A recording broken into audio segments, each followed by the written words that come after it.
नमस्कार प्रेक्षकांनो. आजच्या एपिसोडमध्ये इथे आता ईश्वरी विचार करत असते.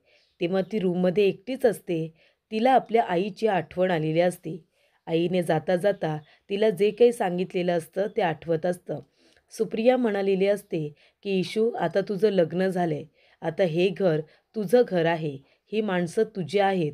त्याच्यामुळे तुला आता सुखाने संसार करायचा आहे. तुला इथे नेटाने संसार करायचा आहे, असं सुप्रियाने ईश्वरीला सांगितलेलं असतं. हे सगळं आता ईश्वरीला आठवत असतानाच तिथे अंजली येते. अंजलीला ईश्वरीची अवस्था कळत असते. ईश्वरी आता काय विचार करत असेल, तिच्या मनाचा किती गोंधळ उडाला असेल, या सगळ्या गोष्टी अंजली समजून घेत असते. तेव्हा ती आल्यानंतर ईश्वरीला म्हणत असते की ईश्वरी, मला माहिती आहे तुझ्या मनाचा इथे किती गोंधळ उडाला आहे. तुला किती प्रश्न पडले असतील. एका दिवसात तुझं आयुष्य पूर्णपणे बदलून गेलं म्हणून तू गोंधळून गेली असशील ना. मी समजू शकते, पण तू काळजी करू नको हां. तू एकटी नाही आहेस. आणि हे बघ, आता तुमचं लग्न झालं आहे. का झालं, कसं झालं, कशासाठी झालं, याचा विचार करण्यापेक्षा जे काही झालं ते कुटुंबाच्या संमतीने झालं असा विचार कर. आणि आता हे घर तुझं आहे. ही तुझी माणसं आहेत. आता तुलाच हे सगळं जपायचं आहे. हे बघ ईश्वरी, म्हणजे मी तुला ऑर्डर वगैरे देत नाही आहे. मोठी बहीण म्हणून, मी नणंद म्हणून तुला फक्त एक सल्ला देते. आता हे घर तुझं आहे ईश्वरी. ही सगळी माणसं तुझी आहेत. त्यामुळे तुला सगळ्यांना सांभाळून घ्यावं लागेल. मला माहिती आहे तुझं आयुष्य एका दिवसामध्ये बदलून गेलं. गोष्टी इतक्या पटापट घडल्या म्हणून तुला हे सगळं पचवायला, हे सगळं हँडल करायला वेळ तर लागेलच. मी मान्यच करते. पण तू हे सगळं करत असताना या घरामध्ये एकटी नाही आहेस हां. म्हणजे आता मला माहिती आहे आजी, मामी तुझ्यावरती थोड्याशा रागवल्यात. पण आता तुलाच त्यांना समजून घ्यायचं आहे ना. तुलाच त्यांच्याबरोबर थोडं जुळवून घ्यावं लागेल. त्यांच्या कळानं घ्यावं लागेल आणि ते तू करशील. मला माहिती आहे तू व्यवस्थित दोघींना सांभाळून घेशील. म्हणूनच मी तुला ही गोष्ट सांगते. तू हे घर अगदी व्यवस्थित सांभाळशील. आणि हे सगळं करत असताना तू एकटी नाही आहेस. मी आहे ना तुझ्याबरोबर. तुझी मोठी बहीण म्हणून. मी जशी चिंटूची बहीण आहे ना, तशी मी आता तुझीसुद्धा बहीणच आहे. त्याच्यामुळे काहीही लागलं, काहीही वाटलं तरीसुद्धा निर्धास्त होऊन माझ्याशी बोलायचा, अजिबात संकोच करायचा नाही. तेव्हा इथे ईश्वरी म्हणत असते, अंजलीताई तुम्हाला एक विचारू का? तेव्हा अंजली म्हणते, विचार ना. तेव्हा ईश्वरी म्हणते की अर्णव सरांनी जे काही केलं, माझ्याबरोबर लग्न केलं, जे काही घडलं, हे सगळं तुम्हाला माहिती होतं का? तेव्हा अंजली म्हणते, नाही गं, मला का असं विचारतेस तू? तेव्हा इथे ईश्वरी म्हणत असते, हे बघा, प्लीज मला फक्त तुम्ही उत्तर द्या. तुम्हाला हे सगळं माहिती होतं का? अर्णव सर जे काही करणार आहेत ते. तेव्हा इथे अंजली म्हणत असते, नाही ईश्वरी, मला याबद्दल काहीही माहिती नव्हतं. तुम्ही जेव्हा लग्न करून आलात तेव्हा आम्ही तुम्हाला समोर बघितलं आणि आम्ही शॉकच झालो. तो आमचे चेहरे बघितले असतील ना, आम्हाला सगळ्यांना धक्काच बसला होता. आणि जर मला माहिती असतं तर मी सिच्युएशन बदलण्याचा नक्कीच प्रयत्न केला असता. पण कसं आहे ना ईश्वरी, चिंटूने जे काही केलं आहे ते विचारपूर्वकच केलं आहे. पण जाऊ दे ना, आता तू या सगळ्याचा विचार करू नकोस. बरं चल, आता तू तुझ्या रूममध्ये चल. म्हणजे आता चिंटूची रूम ही तुझी रूम आहे की नाही? मग आता तुझ्या रूममध्ये चल, असं इथे ईश्वरीला अंजली म्हणते आणि आता अर्णवच्या रूममध्ये घेऊन येत असते. तेव्हा इथे ईश्वरी आता खूपच जास्त टेन्शनमध्ये आलेली असते. त्यानंतर प्रेक्षकांनो, इथे अर्णवची रूम मामांनी अगदी व्यवस्थित सजवलेली असते. म्हणजे एका कपलची रूम म्हणून छान पद्धतीने डेकोरेशन वगैरे केलेलं असतं. तेव्हा प्रेक्षकांनो, मामा म्हणत असतात, अरे देवा, मी जरा जास्तच रूम सजवली का? अर्णवला हे सगळं आवडणार नाही. तेवढ्यातच अर्णव रूममध्ये आलेला असतो. तो म्हणतो, मामा हे सगळं काय आहे? तेव्हा इथे मामा म्हणत असतात, अर्णव सॉरी सॉरी, जरा जास्तच सजवली आहे ना. पण हे सगळं मी आपल्या अंजली आणि आकाशच्या सांगण्यावरून केले या. अंजलीची इच्छा होती म्हणून तुझी रूम सजवली आहे, बाकी काही नाही. आणि अर्णव, हे बघ, आता तू ईश्वरीचा नवरा आहेस आणि ईश्वरी तुझी बायको आहे. तुमचं विधिवत लग्न झाले, ठीक आहे ना. आणि तू हे जे काही केलेस ते का केलेस आणि कशासाठी केलेस मला बरोबर माहिती आहे. ईश्वरीचं आयुष्य वाचवण्यासाठी केलेस ना. आणि हे बघ अर्णव, तू फक्त ईश्वरीला त्या लॉजमधून वाचवलेलं नाही आहेस, तर तू ईश्वरीला त्या नराधमाच्या तावडीतून सुद्धा वाचवलेस. याचा तू विचार कर. जो निर्णय घेतलास ना, अगदी करेक्ट घेतलायस तू. तेव्हा आता तू ईश्वरीचा नवरा आहेस, त्याच्यामुळे तुला संकोच करायची अजिबातच गरज नाही आहे. तेव्हा इथे अर्णव म्हणत असतो, मामा मला मान्य आहे की मी तिचा नवरा आहे, पण आता सध्याच्या घडीला जर तुम्ही बघाल ना, तर तिच्यासाठी, ईश्वरीसाठी मी तिचा सगळ्यात मोठा विलन आहे. तेव्हा इथे मामा म्हणत असतात, अर्णव ही सुद्धा परिस्थिती बदलेल. तुला माहिती आहे जेव्हा सत्य समोर येईल ना, तेव्हा ही सुद्धा परिस्थिती बदलेल. बरं तू राकेशबद्दल तिला कधी सांगणार आहेस? राकेशबद्दल काही सांगितलंस का? तेव्हा अर्णव म्हणतो, मामा मी तिला राकेशबद्दल सांगण्याचा प्रयत्न केला होता, पण त्याच वेळेला तिला चक्कर आली आणि त्यामुळे मला तिला काहीही सांगता आलं नाही. मामा म्हणतात, काही हरकत नाही, पण आता ती तुझ्याबरोबर असणार आहे, या रूममध्ये असणार आहे आणि तेव्हा तू तिला राकेशबद्दल संपूर्ण सत्य सांगून टाक. म्हणजे तिच्या मनामध्ये तुझ्याबद्दल जो काही गैरसमज आहे ना, तो सुद्धा निघून जाईल. कळते का तुला अर्णव? तेव्हा इथे मामा म्हणतात, आणि आता कुठल्याही संधीची वाट बघू नको. जे काही आहे ते लवकरात लवकर तिला कळू दे. हे सगळं करण्यामागे तुझे इंटेन्शन चुकीचे नाही आहेत. जे काही केलंस ते ईश्वरीची इज्जत वाचवण्यासाठी केलंस. तिचं आयुष्य उद्ध्वस्त होण्यापासून वाचवलंस. ह्या सगळ्या गोष्टी ईश्वरीला सुद्धा कळल्या पाहिजे, असं इथे मामा म्हणत असतात. तेवढ्यातच प्रेक्षकांनो, इथे आता अंजली ईश्वरीला घेऊन आलेली असते. तेव्हा इथे ईश्वरी बघते तर काय, संपूर्ण रूम सजवलेले असते. तेव्हा बघा ईश्वरीचे रिॲक्शन, तिलासुद्धा खूप मोठा धक्का बसलेला असतो आणि जणू काही ती आता टेन्शनमध्येच आलेली असते. तेव्हा अंजली बघते तर काय, रूम छानच सजवलेली असते. तेवढ्यातच तिथे आकाश येतो आणि म्हणत असतो की अरे वा, काय रूम सजवली आहे दादा, बघ तुझी रूम किती छान डेकोरेट केली आहे, मस्त ना. तेव्हा इथे आता आकाश म्हणत असतो, दादा कसं वाटतंय हां, छान वाटतंय ना तुला? त्याला खूपच जास्त आनंद झालेला असतो की आपल्या भावाचं त्याच्या आवडत्या मुलीबरोबर लग्न झालेलं असतं. तेव्हा इथे मामा म्हणत असतात, हो हो, त्याला ही सगळी तयारी खूप आवडली आहे. आकाश म्हणतो, दादा किती छान रूम सजवली आहे तुझी, मला तर आवडली. तुला आवडली आहे ना? अजून काय हवं असेल तर मला सांग. तेव्हा प्रेक्षकांनो मामा म्हणतात, नाही नाही, त्याला रूम खूपच आवडली आहे सजवलेली. बरं चल आकाश, आता आपल्याला जाऊनसुद्धा आराम करायचा आहे ना. आता आपण सुद्धा खूपच जास्त थकलो आहे. आजचा पूर्ण दिवस खूपच जास्त हेक्टिक होता. सगळेजण थकलेत, तेव्हा त्यांनासुद्धा आराम करू दे आणि आपण सुद्धा आपल्या रूममध्ये जाऊन आराम करूया. तेव्हा अंजली म्हणते, हो अगदी बरोबर, आपण सुद्धा जाऊया आणि छान आता आराम करूया. तेव्हा इथे जात असताना आकाश म्हणत असतो, बरं दादा चल, ऑल द बेस्ट, असं तो म्हणत असताना अर्णव आता आकाशकडे रागाने बघत असतो. जेव्हा इथे आकाश त्याला ऑल द बेस्ट म्हणत असतो, तेव्हा इथे आकाश म्हणत असतो की वहिनी बघतेस ना, दादा बघ डोळे मोठे करतोय, घाबरवतोय मला. असं म्हणून तो लगेचच ईश्वरीला वहिनी म्हणतो आणि तिथून सटकतो. तेव्हा प्रेक्षकांनो अर्णव म्हणतो, आता काय करायचं? तेव्हा ईश्वरी म्हणते, काही नाही, काही नाही करायचं. तेव्हा अर्णव म्हणतो, एक मिनिट, मी या सगळ्या गोष्टींबद्दल बोलतोय. ही जी काही सजावट केली आहे ना त्याच्याबद्दल बोलतोय. तू उगाच गैरसमज करून घेऊ नकोस. तेव्हा इथे ईश्वरी आता काहीच बोलत नाही. तिला अर्णवबरोबर बोलायची इच्छा नसते. अर्णवची खरं तर या सगळ्यामध्ये काहीही चूक नाही आहे. त्याने जे काही केलं ते संपूर्ण ईश्वरीसाठी आणि ईश्वरीचं आयुष्य उद्ध्वस्त होण्यापासून वाचवण्यासाठी आणि आपल्या बहिणीचं आयुष्यसुद्धा इथे वाचवण्यासाठी त्याने हे सगळं केलेलं असतं. त्याचबरोबर ईश्वरीच्या घरच्यांची बदनामी होण्यापासून सुद्धा वाचवलेली असते. ते आता ईश्वरीला कळत नाही आहे, पण ते लवकरच तिला कळेल. त्यानंतर प्रेक्षकांनो, इथे अर्णव ईश्वरीला सांगत असतो, मी सिंदौर, हे घर तुझं आहे आणि ही रूम आता माझी होती, पण आता ती सुद्धा तुझी आहे. ही रूम तुझीसुद्धा आहे आणि त्यामुळे तुला आता आराम करायचा असेल, तू प्लीज आराम कर. त्यानंतर प्रेक्षकांनो, इथे आता अंजली, आकाश, मामा खाली आल्यानंतर मामा म्हणत असतात, मी काय म्हणतो, आपण एकदम नॉर्मल वागूया. म्हणजे जे काही झाले, कशा पद्धतीत झाले, याचा विचार करण्यापेक्षा सगळं नॉर्मल आहे आपण असं वागूया, म्हणजे त्यांनासुद्धा छानच वाटेल. तेव्हा आकाश म्हणतो, अगदी बरोबर, म्हणून मी सुद्धा नॉर्मल आहे असंच वागतोय. त्यानंतर मामा म्हणतात, अंजली अगं जावई बापू कुठे आहेत बघ, अजूनपर्यंत घरी नाही आलेत, जावई बापूंना फोन कर. तेव्हा अंजली म्हणते, हो मामा करते. तेव्हा इथे अंजली फोन करते तर राकेश आता दारू प्यायला बसलेला असतो. तेव्हा इथे अंजलीचा नंबर बघितल्यानंतर राकेशला राग येतो. तो म्हणत असतो की आता मूर्ख बाई मला का फोन करते? ए बाई अगं फोन करू नकोस, मी आता घरी येऊ शकत नाही. आता ती ईश्वरी घरामध्ये असताना मी कसं काय घरामध्ये यायचं आहे? तेव्हा प्रेक्षकांनो इथे अंजली म्हणत असते की मामा, अरे ते फोनच उचलत नाही आहेत, कट करतायत फोन.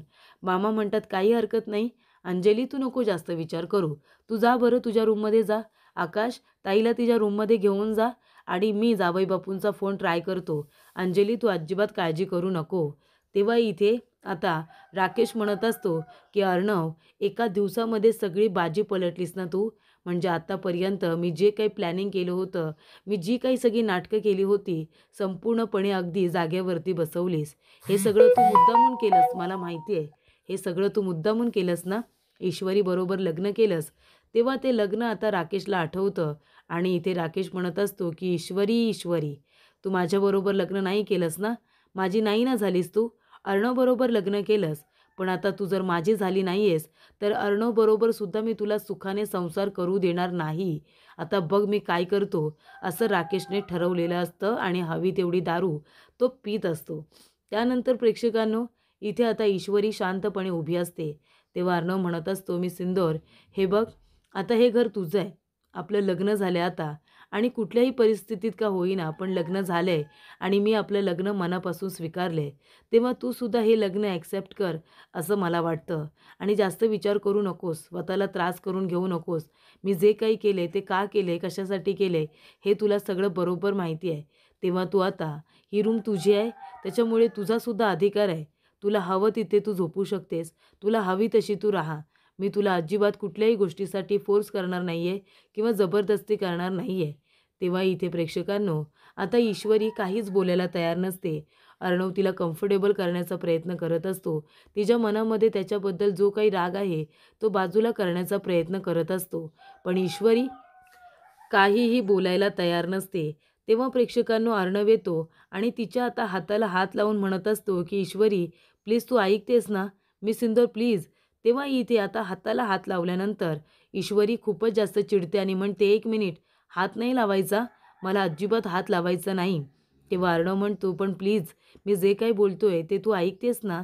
हे बघ, जरी पण लग्न झालं असलं तरी तू या घरामध्ये तुला जसं हवं तसं तू राहू शकतेस. तुला खरंच कोणी काही बोलणार नाही आहे. आजपासून हे घर माझं आहे तसं तुझंही आहे. तेव्हा इथे तू प्लीज माझं एकदा ऐकून तरी घे. तेव्हा इथे ईश्वरी म्हणते, हे बघा, लांब राहायचा, माझ्या जवळ येण्याचा अजिबात प्रयत्न करायचा नाही. लांब व्हायचं, लांब. तेव्हा अर्णव म्हणतो, मी सिंदूर प्लीज एकदा ऐकून घे, प्लीज जरा शांत हो. तेव्हा ईश्वरी म्हणते, नाही नाही, मला काही ऐकायचं नाही आहे. तुम्ही ज्या पद्धतीने माझ्याबरोबर लग्न केलं आहे ना, त्यानंतर मला तुमचं काही ऐकायचं नाही आहे. अजिबात हात लावू नका मला, लांब उभे राहा. तेव्हा अर्णव म्हणतो, ठीक आहे ठीक आहे, फाईन फाईन, प्लीज फाईन, पण तू शांत हो. प्लीज तू इतकी रिॲक्ट करू नकोस. हे बघ मी सिंदूर, तुला पण माहिती आहे तिथे काय सिच्युएशन होती. मी का तुझ्याबरोबर लग्न केले हे तुला पण चांगलंच माहिती आहे. त्या लॉजवरती पोलिसांची रेड पडली होती. तुला माहिती आहे ना तिथे काय घडलं. मग तरीसुद्धा तू असं मला म्हणतेस. तेव्हा इथे अर्णव म्हणतो, हे सगळं मी तुझ्यासाठी केले. तुझी बदनामी होऊ नये, तुझ्या घरच्यांची बदनामी होऊ नये म्हणून मी तो डिसिजन घेतला होता, फक्त तुझ्यासाठी. आणि तरीसुद्धा तू मला चुकीचं समजतेस. तेव्हा इथे ईश्वरी म्हणत असते, हो मी तुम्हालाच चुकीचं समजते. कशावरून ह्या सगळ्या गोष्टी तुम्हीच घडवून आणल्या नव्हत्या, बरोबर ना. मंगळसूत्र काढलंत, गळ्यामध्ये घातलंत, संपूर्ण मीडियासमोर काय म्हणालात तुम्ही की ईश्वरी देसाई माझी बायको आहे म्हणून. अहो लग्न म्हणजे तुम्हाला काय मस्करी वाटते, तुम्हाला काय खाऊ वाटतो. सगळ्यांसमोर सांगून मोकळे झालात की मी तुमची बायको आहे म्हणून. जरासुद्धा माझ्या मनाचा विचार केला नाहीत तुम्ही. मला विचारणं तुम्ही गरजेचं समजलं नाहीत. अहो लग्न म्हणजे एका मुलीसाठी काय असतं ना ते तुम्हाला कळणारच नाही. तिच्यासाठी तिचं ते सर्वस्व असतं आणि तुम्ही इथे माझी कुठलीही मर्जी सामील नसताना सरळ मला बायको म्हणून तुम्ही सगळ्यांसमोर जाहीर केलं. एकदा तरी मला विचारायचं होतं ना. आणि सगळ्यांना कळलं की आपलं लग्न झालं आहे म्हणून. मग काय, मीडियाला तर इथे एक चान्सच मिळाला ना न्यूज बनवण्याचा. हे बघा अर्णव सर, तुम्ही जे काही वागलं आहेत ना ते चुकीचं वागलं आहेत. मला अजिबात हे मान्य नाही आहे, कळलं ना. तुम्ही ज्या पद्धतीने तुमचा इगो सॅटिस्फाय केला आहे ना, मला अजिबात आवडलेलं नाही आहे. तेव्हा अर्णव म्हणतो, मी सिंदूर, मी काही केलेलं नाही आहे. तू मला सांग, लॉजवरती तिथे रूम कुणी बुक केले होते, कुणी रूम बुक केले होते. तेव्हा ईश्वरी म्हणते, हो राकेशजीने केले होते. तेव्हा अर्णव म्हणतो, मग मग तू मला का दोष देतेस. जर इथे राकेशने तिथे रूम बुक केले होते, तो तुला तिथे घेऊन गेला होता, त्याचा दोष तू मला का देतेस. मी काय केलं आहे. तेव्हा ईश्वरी म्हणते, बरोबर, मी राकेशजींबरोबर गेले होते, पण तिथे गेल्यानंतर त्यांनी 2 रूम बुक केल्या होत्या, एक नाही. आणि राकेशजीने घेतली असती ना माझी काळजी, त्यांनी वाचवला असता माझा जीव. तुम्हाला तिथे यायची काय गरज होती? आणि मुळात तुम्हाला माहितीच कसं की आम्ही त्या लॉजवरती राहिलोय ते सांगा ना? याचा अर्थ काय होतो? नाही, नाही, याचा अर्थ एकच होतो की तुम्ही माझा पाठलाग करत होता. तुमची नजर होती ना माझ्यावरती. तुम्ही लक्ष ठेवून होता आणि बरोबर तुम्ही त्या ठिकाणी कसे काय आलात? आणि मग तिथे राकेशजी नव्हते. याचा अर्थ तुम्ही राकेशजींना आधी गायब केलं आणि नंतर तुम्ही तिथे आलात ना? आणि मग सगळ्यांसमोर हिरोगिरी केलीत. मी तुमची बायको आहे असं सांगितलंत. एकदासुद्धा मनामध्ये हा विचार आला नाही की मला काय वाटेल? माझ्या मनावरती काय परिणाम होईल याचा विचार तुमच्या मनामध्ये आलाच नाही, नाही का? बरं ते सगळं जाऊ दे. आता झालंय ना तुमच्या मनासारखं? मग राकेशजींना कुठे गायब केले तुम्ही? हे सगळं तुम्हीच घडवून आणलं असेल मला माहिती आहे. अहो तुम्ही किती कपटी मनाचे आहात ना ते आता कळतंय मला. मला आधी खूप चांगले वाटत होता. माझ्याबरोबर किती चांगले वागलात, किती गोड बोललात. तेव्हा मला असं वाटत होतं की अर्णव राजे शिर्के हा चांगला माणूस आहे. पण आता मला कळतंय तुम्ही एक नंबरचे कपटी आहात. स्वतःचा विचार करणारे स्वार्थी आहात तुम्ही. अजिबात माझा विचार केला नाहीत. माझ्या घरच्यांचा विचार केला नाहीत. तेव्हा अर्णव म्हणतो, ठीक आहे, मी चुकीचं वागलो ना? मग तुझ्या बाबांनी तुझं मंगळसूत्र काढण्यापासून तुला का अडवलं? का तुला ते मंगळसूत्र काढू दिलं नाही? याचा अर्थ काय होतो? त्यांनासुद्धा हे लग्न मान्य आहे ना? म्हणूनच त्यांनी तुला मंगळसूत्र काढू दिलं नाही. तेव्हा ईश्वरी म्हणते, नाही म्हणून नाही. बिचारे साधेभोळे आहेत माझे बाबा. बदनामीला घाबरले म्हणूनच त्यांनी मला माझ्या गळ्यातून मंगळसूत्र काढू दिलं नाही. कारण न्यूज चॅनलला सगळीकडे हीच बातमी पसरली आहे ना की अर्णव राजे शिर्के आणि ईश्वरी देसाई यांचं लग्न झालंय म्हणून. मग मी जर मंगळसूत्र काढलं असतं, हे जर नातं तोडलं असतं, तर बदनामी झाली असती ना आमची. त्या बदनामीला माझे बाबा इतके घाबरले की त्यांनी हे लग्न होऊ दिलं. त्यांनी मला हे मंगळसूत्र काढू दिलं नाही. कळतंय का तुम्हाला? म्हणून केलं माझ्या बाबांनी. तेव्हा ईश्वरी म्हणते, अर्णव सर, तुम्ही खूप चुकीचे वागलात माझ्याबरोबर. तुमचा इगोचं समाधान करण्यासाठी तुम्ही हा निर्णय घेतलात ना? म्हणजे इथे लोकांचा विचार अजिबात तुमच्या मनामध्ये नसतो. फक्त स्वतःचा विचार. एक नंबरचे कपटी आहात, स्वार्थी आहात आणि हे सत्य आता मला समजलंय. तेव्हा जरी पण माझ्या बाबांनी होकार दिला असेल, जरी पण इथे आपलं विधिवत लग्न झालं असेल ना, तरीसुद्धा माझ्यासाठी हे लग्न अजिबात महत्त्वाचं नाही आहे. कारण याच्यामध्ये माझी मर्जीच सामील नाही आहे. अहो आता कसं सांगणार होते मी माझ्या बाबांना की यांच्याबरोबर लग्न करण्यापेक्षा मी जीव देणं पसंत केलं असतं. म्हणजे ज्या माणसाचा मला राग येतो, जो माझा दुश्मन आहे, ज्याने माझ्या बाबांना मारण्याचा प्रयत्न केला, जो एक गुन्हेगार आहे, त्या माणसाबरोबर लग्न करण्यापेक्षा मी इथे आयुष्यभर एकटी राहिले असते किंवा मी जीव देणं पसंत केलं असतं. पण आता हे मी माझ्या बाबांना कशी काय सांगू शकणार होते? तेव्हा अर्णव म्हणत असतो, मी सिंदूर प्लीज, प्लीज एकदा ऐकून घे. त्या राकेशवरती ज्याच्यावरती तुझा इतका विश्वास आहे ना, तो राकेश तुला माहिती आहे? तेव्हा इथे अर्णव आता ईश्वरीला सत्य सांगण्याचा प्रयत्न करत असतो. पण ईश्वरी नेहमीप्रमाणे अजिबात त्याचं काही ऐकून घेत नसते. अर्णव म्हणतो, मी सिंदूर प्लीज, प्लीज एकदा ऐकून घे. तो राकेश तुला चांगला वाटतोय पण तो खरंच चांगला नाही आहे अगं. तेव्हा ईश्वरी म्हणते, एक मिनिट, एक मिनिट, तुम्ही स्टार्टिंगपासून तेच बोलताय की राकेश चांगला नाही आहे, राकेश चांगला नाही आहे. पण कळतंय ना मला, माझ्याबरोबर तुम्ही चांगलं वागण्याचं जे नाटक केलंत, प्रत्येक वेळेला मी संकटमध्ये असताना तुम्ही तिथे कसं काय मला वाचवायला येत होता?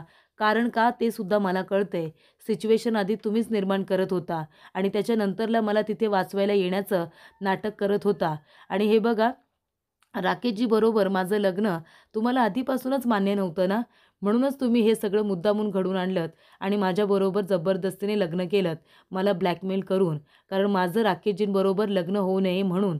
पण आता नाही झाले ना माझं लग्न त्यांच्याबरोबर. मग प्लीज आता तरी सांगा, राकेशजी कुठे आहेत ते? कुठे ठेवले तुम्ही त्यांना? तेव्हा अर्णव म्हणतो, मी त्याला ठेवलेलं नाही आहे मी सिंदूर. पळून गेलाय तो, पळून. घाबरला आणि तुला त्या सिच्युएशनमध्ये एकटीला सोडून निघून गेला. तेव्हा इथे ईश्वरी म्हणते, अजिबात नाही. ते सुद्धा आले असते ना मला वाचवायला आणि तिथे येऊन तुम्ही जो काही माझा जीव वाचवलात, बदनामी होण्यापासून वाचवलत ना, राकेशजी आले असते तरी आम्ही सांगितलं असतं आमच्या दोघांचं लग्न ठरलंय म्हणून आणि आम्ही तिथे 2 रूम घेतल्यात हे सुद्धा सांगितलं असतं. कळते का तुम्हाला? तुम्हाला तिथे यायची काय गरज होती? तुम्हाला हिरोगिरी करायची काय गरज होती? पण तुम्ही हे सगळं मुद्दामून केलंत, कारण तुम्हाला पहिल्या दिवसापासूनच राकेशजी पसंत नव्हते. त्यांच्याबरोबर माझं लग्न व्हावं अशी तुमची इच्छाच नव्हती ना, म्हणून तुम्ही हे सगळ्या गोष्टी घडवून आणल्यात. माझ्याबरोबर चांगलं वागण्याचं नाटक केलंत, म्हणजे मला स्वतःच संकटामध्ये टाकलंत आणि नंतरला त्या संकटामधून बाहेर काढण्यासाठी तुम्हीच प्रयत्न केलेत. माझ्या नजरेमध्ये हिरो बनण्याचा प्रयत्न केलात. हे सगळं तुम्ही मुद्दामून केलंत ना अर्णवराजे शिर्के, हे मला कळलेलं आहे. असं ईश्वरी म्हणते, जरी पण आपलं लग्न झालं असलं ना, तरीसुद्धा मी तुम्हाला नवरा म्हणून कधीही मान्य करणार नाही आहे. कधीच मी हे लग्न स्वीकारणार नाही आहे. कळलं तुम्हाला? असं ईश्वरी आता अर्णवला म्हणते, हे लग्न आणि तुम्ही मला नवरा म्हणून अजिबात मान्य नाही. मी कधीच मनापासून हे नातं स्वीकारणार नाही, असं ईश्वरी अर्णवला म्हणते. तेव्हा अर्णवला खूप मोठा धक्का बसतो. त्याला फार वाईट वाटलेलं असतं. तेव्हा ईश्वरी आता रडत असताना अर्णव काहीसुद्धा बोलत नाही. अर्णव डिरेक्टली येतो आणि आता दुसऱ्या सोफ्यावरती बसलेला असतो. कारण आता ईश्वरीला काय सांगायचं, कसं सांगायचं? तिच्या मनामध्ये त्याच्याबद्दल जो काही गैरसमज आहे, तो खूपच मोठा आहे आणि आधी तो गैरसमज दूर केला पाहिजे, असा अर्णव विचार करत असतो आणि तो शांतपणे आता बसलेला असतो. त्याचबरोबर प्रेक्षकांनो, पुढील भागामध्ये इथे ईश्वरी आता सोफ्यावरती झोपलेली असते. तेव्हा अर्णव तिथे येतो, तिच्या अंगावरती पांघरून टाकतो आणि आपल्या मनामध्ये म्हणत असतो की मी सिंदूर, मला माहिती आहे तुला सत्य काहीही माहिती नाही आहे, म्हणून तू मला चुकीचं समजतेस, पण तू आमच्या घरामध्ये नवीन आहेस, त्याच्यामुळे आम्हीच तुला समजून घेतलं पाहिजे, तुझ्याबरोबर चांगलं वागलं पाहिजे, असं इथे अर्णव म्हणत असतो. तेव्हा इथे वल्लरीला ईश्वरीचा राग येत असतो. तेव्हा इथे अर्णव वल्लरीला म्हणत असतो की मामी प्लीज, माझं आणि आता ईश्वरीचं लग्न झालं आहे, ती या घरची सून आहे, माझी बायको आहे आणि हे सत्य मी ॲक्सेप्ट केलं आहे, पण तूसुद्धा आता हे सगळं मान्य कर आणि आता ईश्वरी आपल्या घरामध्ये नवीन आहे, आपण तिला समजून घेतलं पाहिजे, तिच्याशी चांगलं वागलं पाहिजे, बरोबर ना? आणि मामी मला माहिती आहे, तू तुझा सगळा राग रुसवा सोडून तुम्ही सिंदूरला माफ करशील आणि तिला व्यवस्थित सांभाळून घेशील, तिची काळजी घेशील, मला पूर्णपणे खात्री आहे, माझा विश्वास तुझ्यावरती पूर्णपणे आहे. तेव्हा अर्णव तिथून गेल्यानंतर वल्लरी म्हणत असते, नाही अर्णव, मी त्या मुलाला सुखासुखी त्या मुलीला या घरामध्ये राहू देणार नाही. लवकरात लवकर त्या ईश्वरीची कशी हक्कलपट्टी करते या घरातून ते बघच तू, असं वल्लरी स्वतःलाच म्हणत असते.